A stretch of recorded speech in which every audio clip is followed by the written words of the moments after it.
Hello and welcome to another exciting episode of Spotlight. And today I spot Mr. Bharat Joshi, the CEO of Jacob Ventures, and he will talk about his business. What are they doing in Australia and Indian club businesses? How they helping Indian businesses to set up their businesses in Australia. So over to you, Mr. Bharat, and will you please introduce yourself? Thank you. It's a pleasure to be here. I am quite involved increasingly between India and Australia on the economic corridor. I am honored to be a part of the bilateral CEO forum. I'm also occasionally part of the Track 2 dialogue or Track 1.5, which is the ILD, Australia India Leadership Dialogue. And of course, then I have an abiding personal and business interest. So I'm hoping to contribute to this. Sure. So my first question to you, sir, what are the building blocks do you see in partnership between Indian and Australia companies? In a cultural context, I think the biggest building block is the diaspora, often referred to as the living bridge between our two nations. Then, of course, I think we have shared values and a shared um, vision of the future in many ways. So these are the cultural and the human side of the building blocks. In a more business and economic sense, I think there's a convergence in terms of formal structure. We have a couple of years ago signed an FTA called the ECTA, or the Economic and Commercial Trade Agreement. I think it's called ECTA.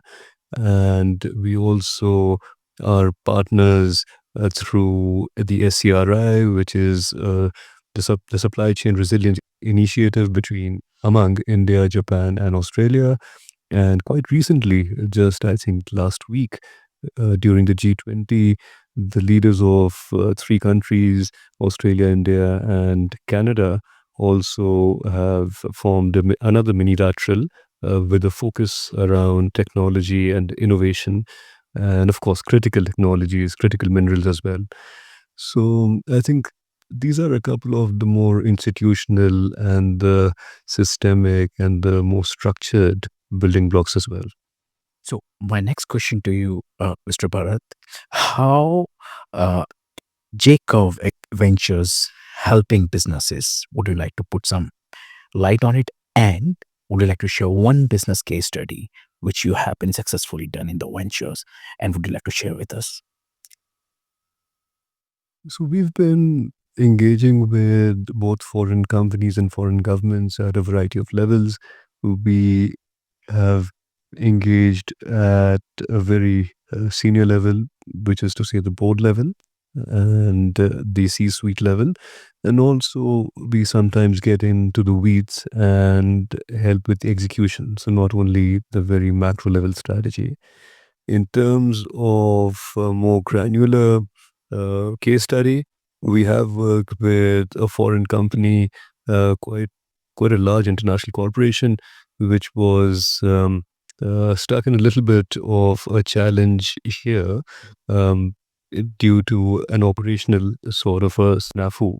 Now, some of it actually was amplified because of I just suppose a gap between the country leadership here and the headquarters. And I think, despite the very clear communication, I think there was more of an internal challenge there. Also, there was uh, a little bit of intervention required at the ground level uh, here as well in India. So I'm sorry, I'm speaking a bit in the abstract, but that was, I think, a very successful example, and it happened quite recently. This enabled the company to double down on their plans for India, and they enhanced upwards their FDI, their investment directly into India. So, what are the latest business opportunities did you see in the tech domain for Indian businesses in Australia? I think there's so much of low hanging fruit. Australia has enormous capabilities and competence in areas like ag tech, or as we call it in India, agri tech. Now, in India, food waste is a big problem. We've also taken up the challenge of doubling the farmer's income or increasing it significantly. So tech, I think, could be the answer for this, and especially Australian tech, because many of the conditions in Australia are similar to the Indian conditions. The second area is around the green transition, which India is committed towards. I think Australia over there has a lot of competence in renewable energy, in clean tech and green tech, which will enable this in so many ways. Then, if you go beyond this, health tech and med tech, I think, are some of the other areas. Space tech is another one. Now, a lot of this is also two-way. So you asked me what Australian tech, but Indian tech is also developing at a very promising pace, and I think collaboration could perhaps also be the way forward. So, share one tech companies which you have been recently associated in Australia. Would you like to share? I've been associated with quite a few. I don't think it would be fair for me to mention one. But in all of these areas, I mean, there are friends of mine, for example, in the fintech area, and I'm sure you can guess the name very quickly. They've expanded their Indian operations so much that they were able to then acquire very large Indian companies and are close to an IPO in India. So that's so fintech. That's also in addition to all of the other sectors I have mentioned.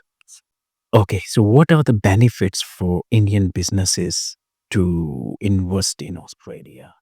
Utilize underserved market from the perspective of Indian companies. Um, I think Australia is a very interesting market for us. Also, for some of the sectors, for instance, technology and innovation, Australia could serve as a springboard for Indian corporations to their own launch into other newer markets. Some of it, of course, could happen just directly from India, but I think there is a case for us to cooperate there. If you look at primary industry, of course, I think over there there's just so much learning from the primary industries, whether it's agriculture or food or resources or energy. And in the tertiary sector, again, in some areas like tourism, medicine, education, skilling, again, Australia is just so advanced that there's a lot of learning there as well. So Australia as a market, of course, is interesting, especially at a sort of higher end of the spectrum, but also as a source of uh, expertise, I think is potentially very valuable for us. So, my question to you, so would you like to share ease of doing business in Australia and how we can partner with Australian companies? Is there, what are the ways we can start if a startups want to do some business in agri-tech or other tech domain? Doing business in Australia in terms of ease of business is, of course, extremely good. Also, in terms of a business that has a large amount of intellectual property, the IP laws and so on are extremely advanced and very strong in Australia. So that also is an important factor. Um, the ways in which Indian and Australian companies could cooperate. One could be around, I think, a transfer of technology. A second could be a trading relationship. A third could be a joint venture partnership, which I think becomes a little bit more interesting. And I'm sure there's a multitude of ways to cooperate. But the deeper the cooperation, the more long term, I think, the better that is. Great. My next question to you, sir. What are the minimum investment required if some startups want to associate with Jacob Ventures to do some business in Australia? I don't think there's a real dollar figure to that. I think it depends on the stage of the startup, also on their requirement. So I think there's no minimum. We'd like to see some level of maturity in terms of the proof of concept. If it's post revenue, of course, that becomes a bit more interesting for us. But in a dollar figure, I don't think there's a hard line we have there. Okay. It just can be higher or can be lower as well. What's Australian things you like most when you are in Australia? I think the people, most importantly, for me, the people are the most important. Australians, I think, are just the loveliest people. I've never had a bad experience. My family's never had a bad experience. I mean, this is a very, I think this is maybe a shabby way of saying we've always had excellent experiences there. We have great friends there. The second is how close even the large cities are to nature. I think that is another thing I love about Australia. Third is how um, in almost every sector in which Australia is present, they excel. So whether it's sport, and you take any sport, they excel at it. And they're overrepresented on any of the league tables, whether it's Olympic medals or whatever. You look at technology, of technologies came out of Australia to begin with. That is another thing. I also like how balanced many most Australians are. There's while they excel at work, they're also very outdoorsy. They have real interests outside of work. They're able to balance everything quite a fine fashion. So I like that. Great. And what are the similarity did you see in Indian and Australian businesses? I think many similarities. Firstly, relationships are important. Relationships take time to build. Um, they're not as transactional as maybe some of the other countries. Family is important. I think that's also a similar value we have. Nature and environment is important. In India, we literally worship and revere nature. In Australia, very environmentally conscious society. I mean, I could go on and on, but we have a lot of shared values. Great. Uh, so quickly, I'm going to the some. How did you use AI in your businesses? Would you like to share? On our logistics business, just very recently, we created an AI-enabled service via a chatbot, I think, to provide real-time visibility of shipments. So I think that was the most recent example for us. That's quite interesting. Then how you can check out the where is your container and all. That's great. And my next question to you, sir, would you like to share one book or movie recommendation for Indian businesses, startups, especially youngsters who are going to pursue their career in startup domain? If you forgive me for being a bit self-referencing, my own book, which is called Navigating India, I think is not a bad starting point. It also has the huge benefit of receiving an epilogue from the Honorable Dan Tehan, who, as Australian Trade Minister, successfully negotiated the bilateral FTA, which is the actor. So that's great. And any movie would you like to share? Like anything like Bollywood, Hollywood, which you like to watch again and again? So I'm watching this documentary right now on I think it's Chris Hemsworth, the Australian actor.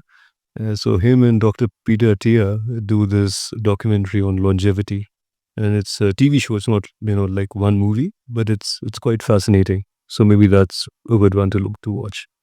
That's great. Thank you so much for your time, sir. It's been a pleasure talking to you. And thank you. Thank you very much. Stay tuned with Business Club TV for more business insights. Thank you, sir. Thank you so much.